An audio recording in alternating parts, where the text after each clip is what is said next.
things were going along so smoothly for the Laval Rocket in 2024. And then, let's just say, there's definitely some work to do this week before the All-Star break.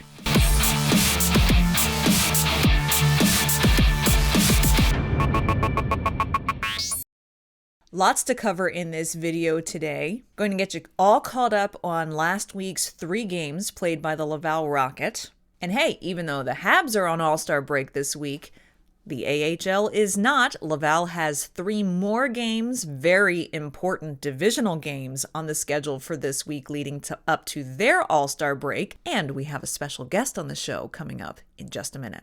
The Laval Rocket had 3 games on the calendar last week. They played a home game against the Utica Comets. That is their 4th game in the month of January out of 5. They're going to be playing them again this week. We'll talk about that in a minute. All 3 of these games were North Division opponents, which meant very critical points in the standings up for grabs for all of these teams. Now, the game against Utica at home on Wednesday night, if you recall, the week prior to that, Utica had actually come into Laval's barn and beaten them at home. Well, Laval wasn't going to let that happen again, and they put up a pretty commanding 5-2 victory over the Utica Comets last Wednesday night, giving them 3 wins out of the 4 games they've played against them this month so far. 5-2 victory, Jakub Dobeš in between the pipes, and Logan Mailloux scoring 2 goals on the night, one of which was an empty netter at the end of the game, but still a 2-goal night for the young defensive prospect. Friday night, Laval starts off their road trip in Syracuse against a very bitter division rival, the Crunch. Jakub Dobeš was back in net again on this night,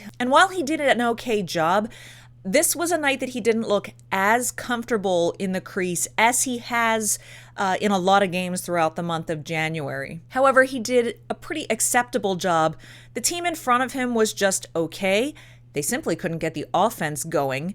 And Syracuse was just the better team on the ice on this night. And Syracuse actually won this game 4-2.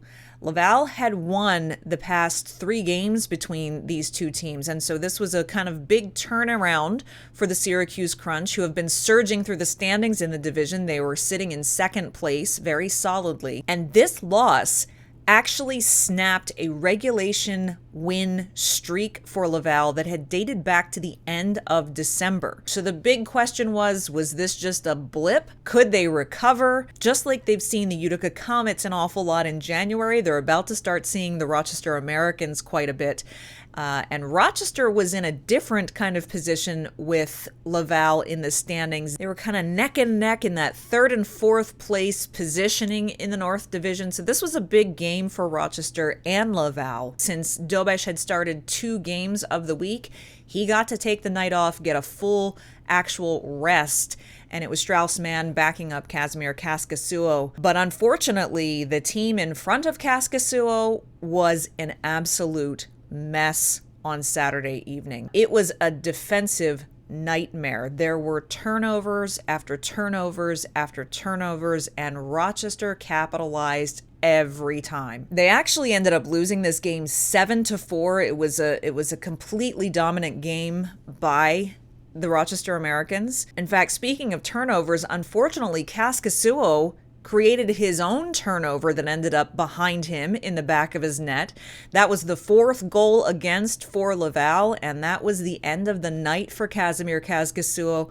JF Ull pulling his starting goaltender and putting Strauss-Mann, his backup, in between the pipes. Because Rochester won this 7-4 and Kaskisuo was pulled after the 4th goal, Kaskisuo preserved his record on the season. The loss was credited to Strauss-Mann, so Kaskisuo is still undefeated, technically, in the AHL this season. So it was a rough way to end the week for Laval with back-to-back losses on the road in critical divisional games. They did have Joshua Waugh back in the lineup for those 2 games on the weekend. They lost Lucas Condata over the weekend because of his recall to Montreal. Now, of course, remember, he has now been sent back to Laval for this week since the Canadiens are on break. Defenseman Nicolas Baudin, who has been in and out of the lineup as a healthy scratch all season because, quite frankly, there are just a lot of defensive prospects in Laval that need to get into the lineup. There's been some noise for a little while that he had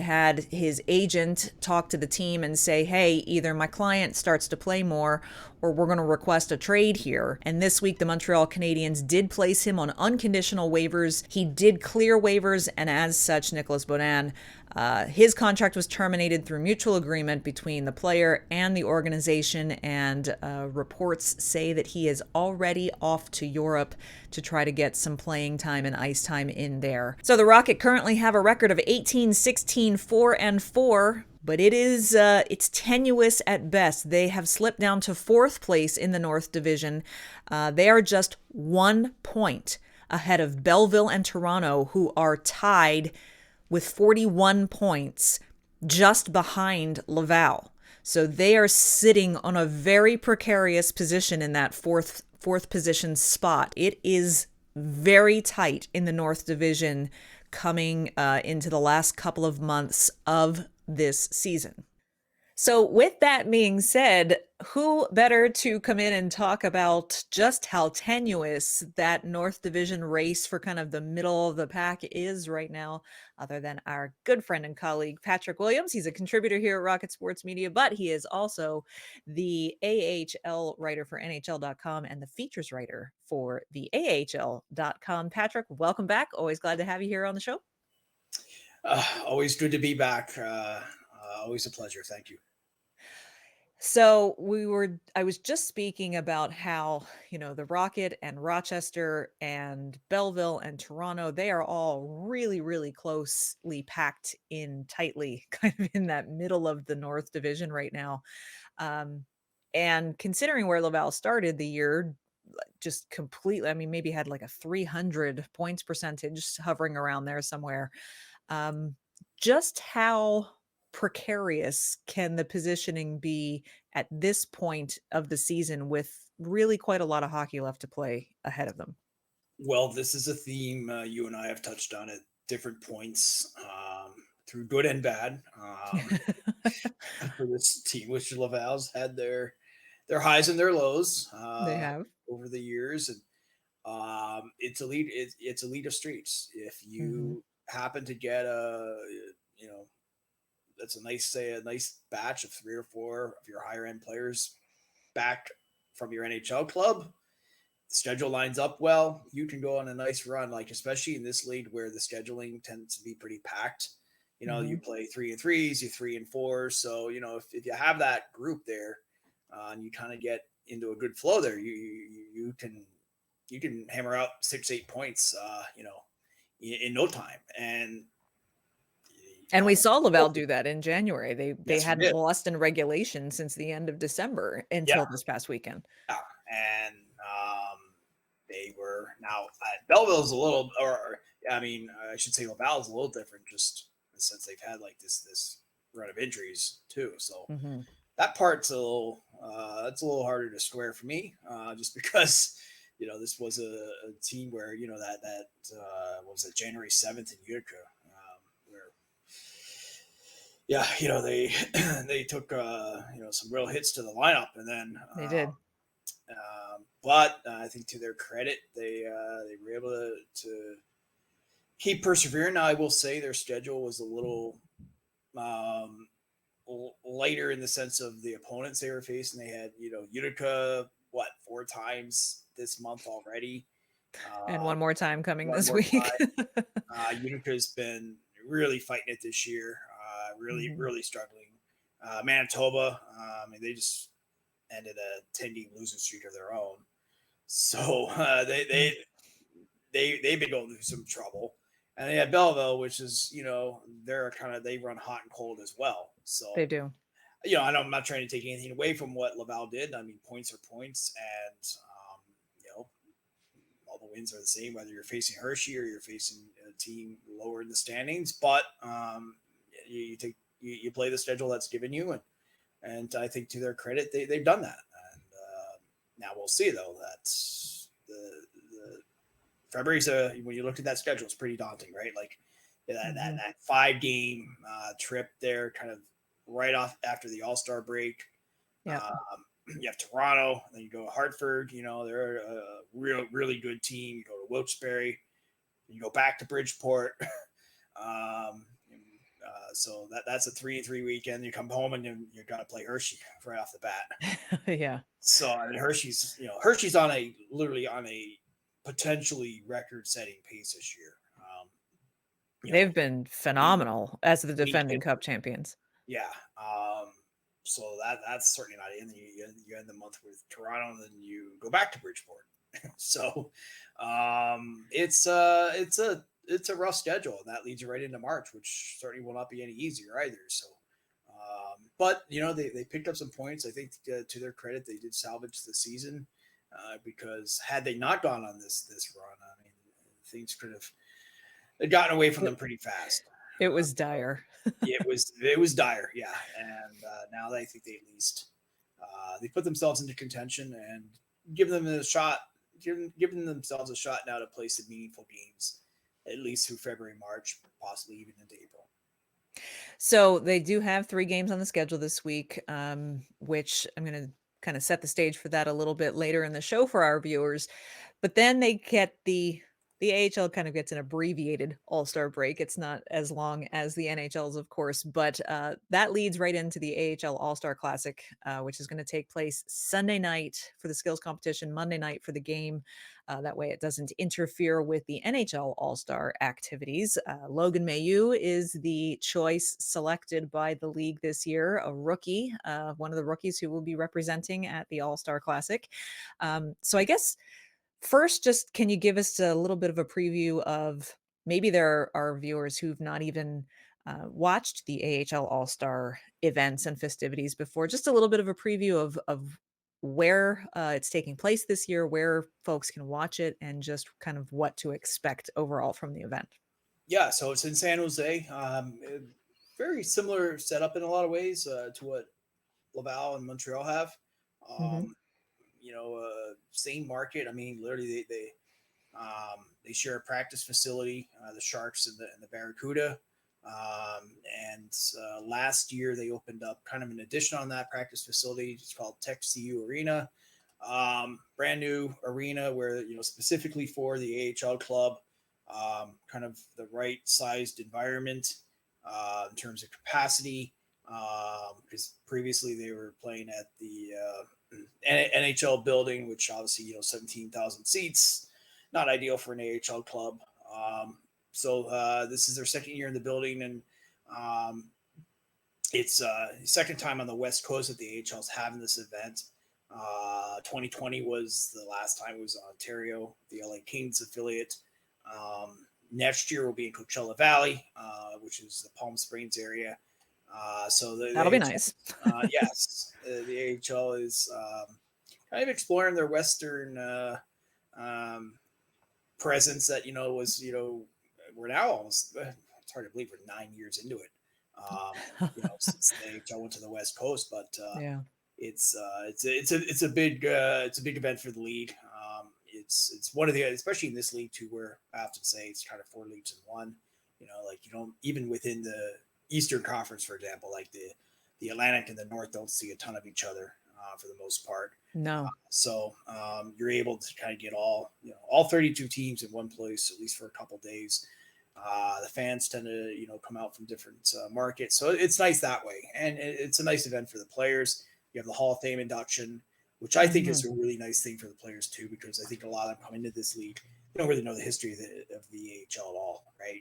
And so you get to see some of the people that really laid the groundwork, back in the 50s and 60s, especially. absolutely. You know, there was the original six, and then there was everybody else. So a lot of people really came up through some pretty difficult times in terms of trying to build a league. And the league just played its 50,000th game this past weekend. Amazing. 88 years almost. 88th season, 88 years this November. So yeah, it's a huge achievement. The world of minor league sports is not very forgiving. No, So it is not. that long, but a lot of people came before them, to get it to this point. So I think it's good when the players are able to see that. Absolutely, and having attended the Hall of Fame induction more than a few times myself, Mhm. I can completely back you up on that. It's always even if you're not necessarily familiar with the players who are being inducted, it's a pretty special event to get to witness. And I Yeah. agree. I like that the current players who are chosen to go to the All-Star game, they all are in attendance for the Hall of Yeah. Fame induction because, as you say, it really kind of brings it home for Mhm. them to hear successful players who Yep. had success stories in the AHL and how that helped to shape sometimes a very successful NHL career as well. Mhm. So I think for Yeah. fans and players alike, it's an important event for sure. Yeah, I mean, it's hard in this league, I think, to sort of have history just because it's kind of a league with a lot of turnover, and Yeah. you don't get a lot of people that are in the league for that long. But for example, I was talking to um, so Jerry Amen is one of the inductees. Now he retired in 1971. He passed away in 2006. I'm doing a story on him. I spoke with his daughter. She told me all the stories, back in the 50s and 60s of what life was really like then as a minor league player. And this was somebody that ended up playing 400 plus NHL games, won a Stanley Cup with the Leafs, and yet he was working a full time summer job in northern Saskatchewan. Wow. Hammering telephone poles into the crowds. So just a different lifestyle, right? Like That's a new summer training yeah. program for you. Uh, you want to stay in shape. You want That's to. right. She said he had forearms like Popeye. Like, well, that will do it. Yeah. But just the travel was different, right? Like Sure. just getting around from place to place wasn't as easy. There weren't like the interstate highways as much back then, and No. uh, you know, communication, like she said, like her mother had four kids at home, all like under the age of 8. When dad went on the road, like there was no communication. Like he didn't just pick up the phone or pick up the Yeah. computer and Zoom and get back in touch. Like dad was away. That was just how it was. And How it was. certainly weren't allowed. Like she said like a couple times, like her mom had a baby during the season. Well, dad's not able to come home on the road from a road trip for that, right? Like just a No. different lifestyle, right? And Yeah. so like it meant a lot, like because here's a player that hasn't played in 50 years, um, and like for him to now be recognized and remembered, and kind of for his legacy to be continued and passed along to the next generation of people, it meant a lot to her. We talked for almost an hour on the phone, and she got pretty emotional at different times, like just Mm. going through some of the old stories. And so it means a lot to the families, right? And certainly to the Mhm. players that are still with us. And so it's a really neat event. It's very emotional in some ways, and it really does, I think, bridge those generations. Uh, I should make a quick note. If you'd like to read the actual articles and these feature stories that Patrick does put out, be sure to check out theahl.com. That's where you can find all of his writing. So, yeah, you've got big moments like that. And then, of course, the fun of the All Star. There will be typical skills Mhm. competition. And then the All Star game on Monday night. It's always fun. Certainly Mhm. excited to see what Logan Mayu can do as a rookie. Going to be there. This is the place to see the current kind of best of the best in the AHL Yep. right now. A lot of these guys are going to play in the NHL, which is makes it even more of a reason for people to watch. Yeah. Get a little more acquainted with the top players around the league. Where can people watch this on Sunday night and Monday night? So within Canada, TSN, within the United States, NHL Network, and then anybody anywhere can watch it for free on AHL TV. You just go to the AHL website, click on there, it'll take you there, and kind of the rest is pretty self-explanatory once you're there. And yeah, so it's a good event, and if you're actually present for it, it's very fan friendly. Like they, during the skills competition, they take the blast down, the players sign autographs the whole time, take Yeah. photos, all that kind of stuff. And so it's a neat event, right? Like it's very kind of there's a very laid back, casual feel and vibe to it that I think really fits in well with this, I think, level of the sport. And you'll be there, correct? Yes, I will. Yes. Excellent. So we'll be sure to watch out for your firsthand account of everything over on the AHL.com. And we wish you safe travels. Fingers crossed. Fingers Airline crossed. travel in the winter time always. Hopefully I get home efficiently. So, but yeah, Definitely. no, it's a fun event for sure. It is. Well, thank you, Patrick, for joining us again. We look forward to having you back again next time for another round of really great insight about the AHL. Great. Thank you. It is always fun when Patrick Williams joins us once a month here on the show. Thanks again to him for stopping by. So that really kind of took up our prospect breakdown a little bit. And yes, my standout star for the week is going to be Logan Mailloux, just to simply say congratulations, Logan, on making the All-Star team in your rookie season, and good luck and have fun. So on the Laval look ahead this week, I teased this at the top of the show. There is a very important set of games on the calendar once again for Laval this week. They have 3 games before the All-Star game. And all 3 of those games, once again, are against North Division opponents. Wednesday night, they welcome the Utica Comets for the 5th and final time this month to Place Bell. Utica is nipping at their heels. They are just 3 points behind Laval in the standings. So this is a critical game for Laval to not only bounce back from those back-to-back losses, but they need to continue to separate themselves from Utica. Otherwise, Utica wins this in regulation, and they join Belleville and Toronto just 1 point behind the Laval Rocket. Then on Friday and Saturday, guess who comes to town for a back-to-back 2-game weekend series?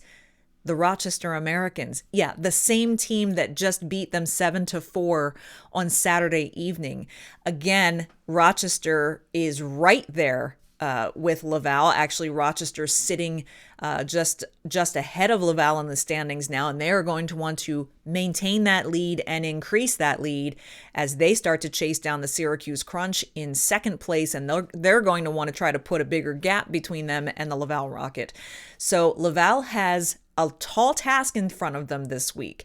They need to win at least 2 out of these 3 games, really, to keep solidifying their place in the middle of the pack and stay competitive. They can't let this losing streak snowball any more than it already has. And you really want to see them take positive momentum into the All-Star break. We talk so much about these prospects and the development they're undergoing, the process they're going through in the attempt to transition them to the NHL. Development really is a big focus right now for the Montreal Canadiens in their rebuild. But veterans certainly have played their role as well. In fact, you saw Yoel Armia came down to Laval at the beginning of the season and now has gone back up to Montreal and has kind of played a more significant role there in recent weeks. But is Yoel Armia one of the veterans that really should stick around for the Montreal Canadiens throughout this next phase of their rebuild? And are there veteran players on the roster who are really going to contribute to the success of the team and start to build them into what could be a Stanley Cup contending team maybe in the next 5 years or so? The viability of whether or not the Canadiens could win a Stanley Cup in the next 5 years, and what veterans should Kent Hughes keep, which ones around the league should he target for acquisition. Michael and Rick talked about all of that and broke all of that analysis down on a recent episode of the Canadiens Connection podcast, and you should watch this video right here to hear what they have to say.